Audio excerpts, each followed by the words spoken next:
Hello, my friends.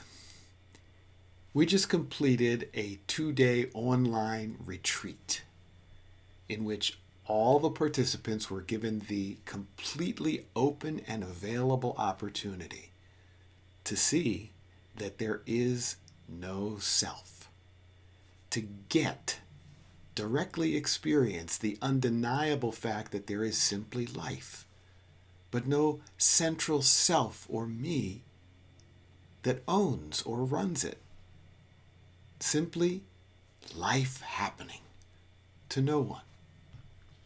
Many of the participants got it and were clearly liberated by this simple perceptual shift from believing and insisting there is an illusory I somewhere inside them that controls life or even needs to seeing right through it and experiencing this illusion of self totally evaporate, leaving only being what is.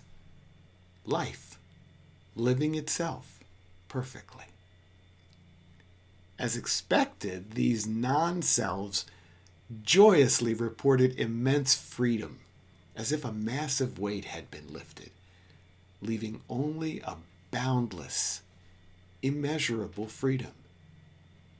Indeed, as I have often clarified, it is the only possible true freedom or enlightenment.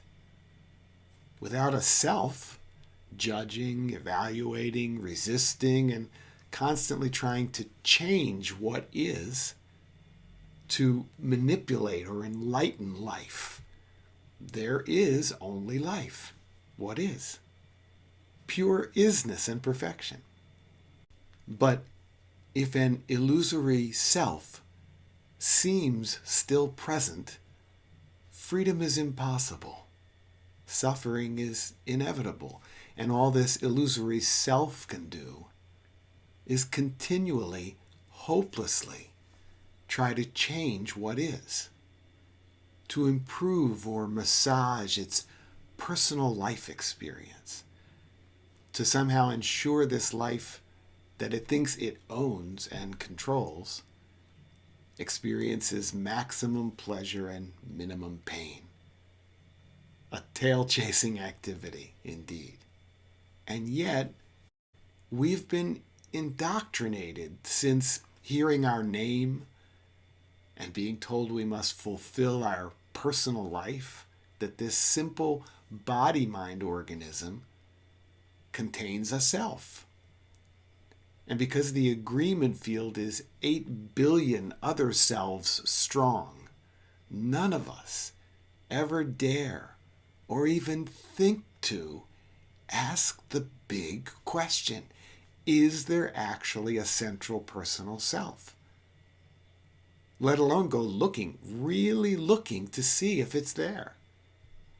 Our societal defenses are so ingrained and strong, and the fear of stepping outside the agreed upon reality so terrifying, we may be labeled insane, that no child, teen, young, or old adult ever stops and asks this simple yet supreme question: is there actually a central personal self?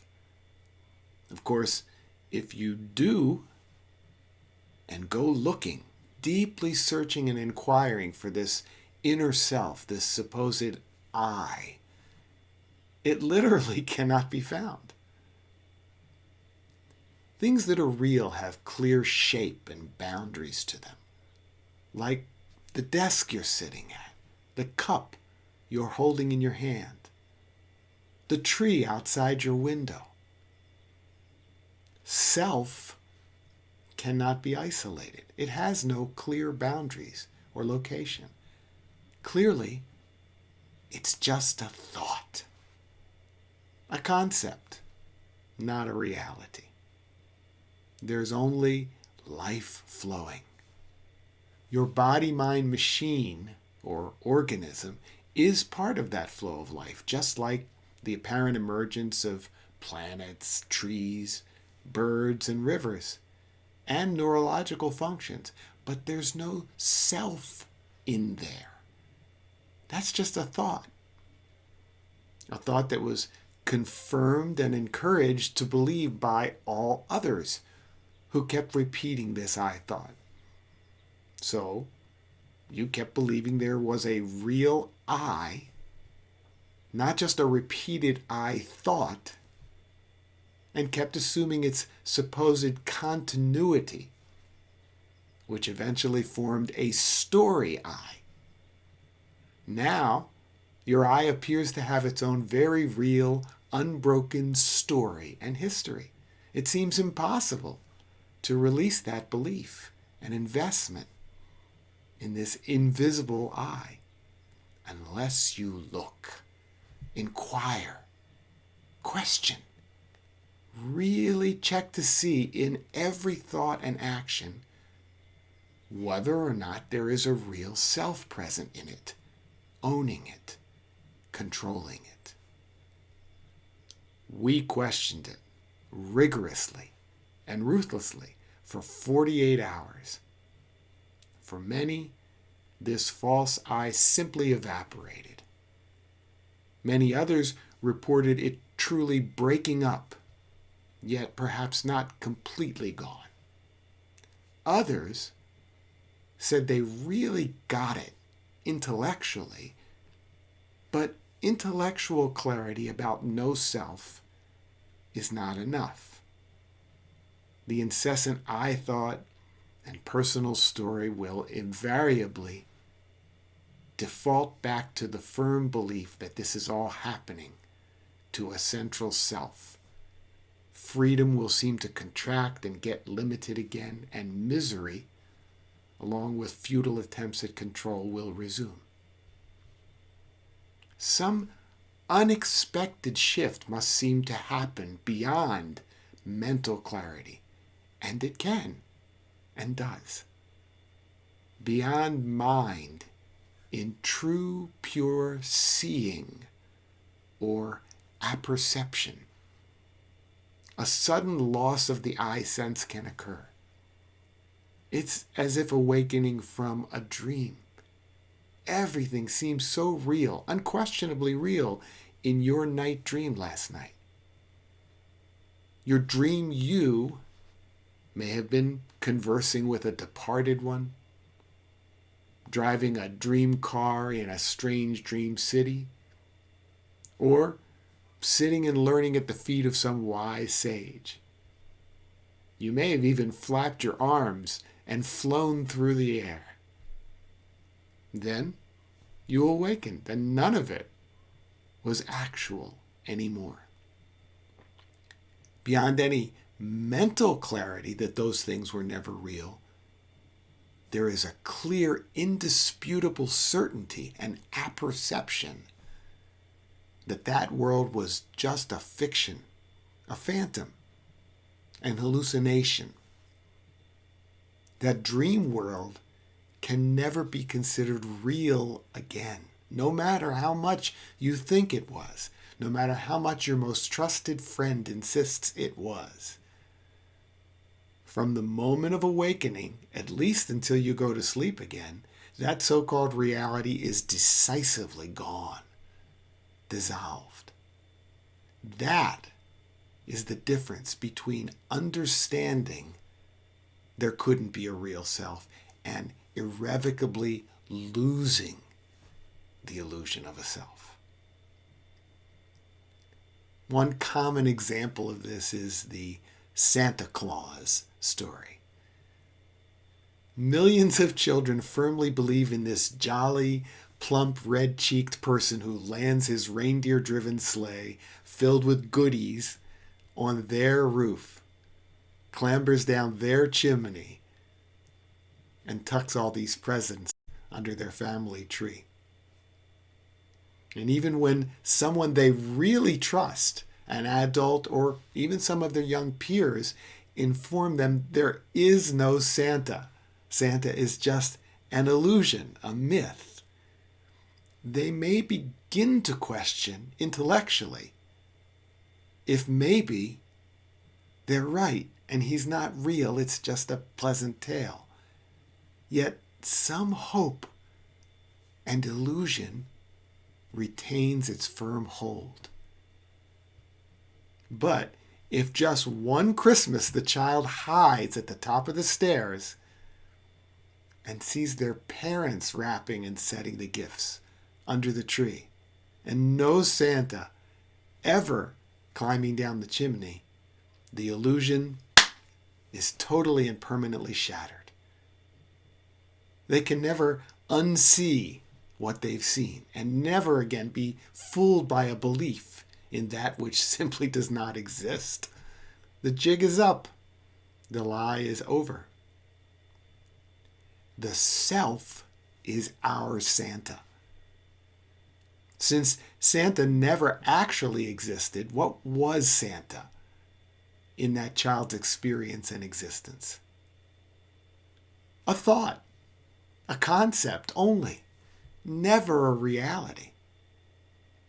Within the body-mind organisms of countless children around the world, this illusion of Santa was nothing but the Santa thought. And within 8 billion life organisms called the human race, this illusion of a central self or I was never anything but an I thought. Just one more random, uncontrollable, fleeting thought, like all the other 75,000 thoughts we have per day. Just as substanceless and unprofound. And because this particular thought gets constantly repeated more than any other thought, we form an illusion that it is continuous, with no gaps in between. A continuous self. In reality, gaps in the I thought occur tens of thousands of times every day. So now comes the question, usually with a certain amount of yearning and desperation. How do I cross the line between intellectual certainty that there is no self and the illusion of the self completely collapsing, truly falling away? But who's asking? The self. The illusion of a self. Certainly not life or what is. Life would never ask to drop any part of itself, and what is would never ask to become what isn't. So where is that yearning question emerging from? The illusory self. This is the exquisite paradox. You don't need to cross that line. You don't cross that line. You don't awaken. There is no you that awakens or needs to. The me mind can never see through the illusion of the me mind. By the mind's very nature, it is limited to emphatically considering itself a real thing, thus cannot see it is nothing, no thing, through the illusion of itself. The self cannot make the self disappear. That would take the self's participation and energy, which would only reinforce the illusion of the separate self.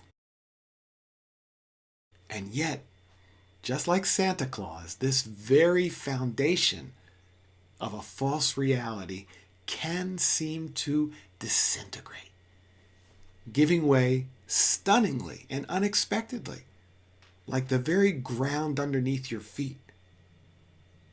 Suddenly, you look and the self is gone. You are simply life looking at life through the eyes of life.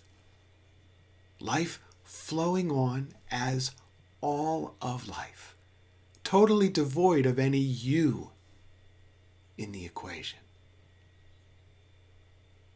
This simple shift in perspective, the decisive end of the I construct, may seem like it must be a colossal, jolting, dramatic transformation. Yet you look back through the gate you never passed through and see that nothing really happened. It's amazingly ordinary. Indeed, the holding on to the expectation of some dramatic realization or enlightenment is only the false self again, getting in the way of real seeing. That's because this is your natural state. Life goes on as it always did. There's simply no self, no illusory you, falsely claiming to own it and run it. So obviously, you can't cause this, will never cause the end of the you, because that would just be one more way the you supports the illusion that this is your life, your personal self that you run, own, and control. One more way you are not simply allowing life to flow and thus be life itself. The difference now is there's a looking, a real questioning, a detective's level of inquiry and scrutiny. You have started to question you, the big lie, the clearly non-existent central self. And once exposed, the lie cannot hold up to the light of day. Once seen as a phantom, it can never be unseen. You are the hypothesis that cannot withstand direct observation.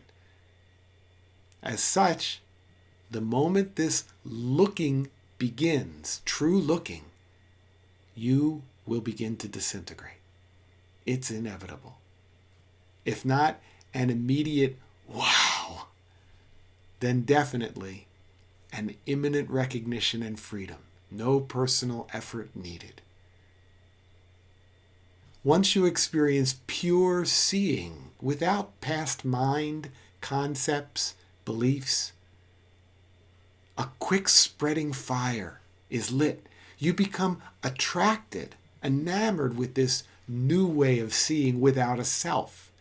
You quickly gravitate towards preferring it over seeing it as a false self made up of concepts and memory.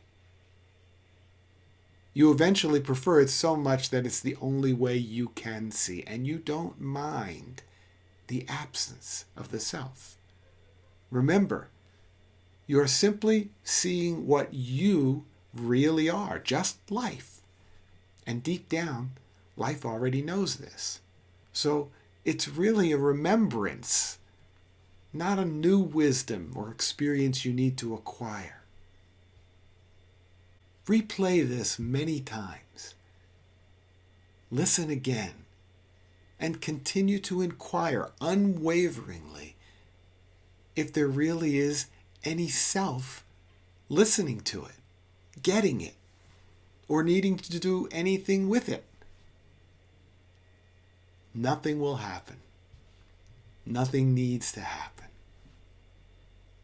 By ceasing to hope, yearn, strive, and wait for something to happen, we simply allow the false you to be taken out of the equation and allow life to be life. What is? All there is. Then this I thought is seen for the redundancy it is. And life is allowed to awaken to life. Is there really a self, an I? Keep looking, unflinchingly inquiring, and be free.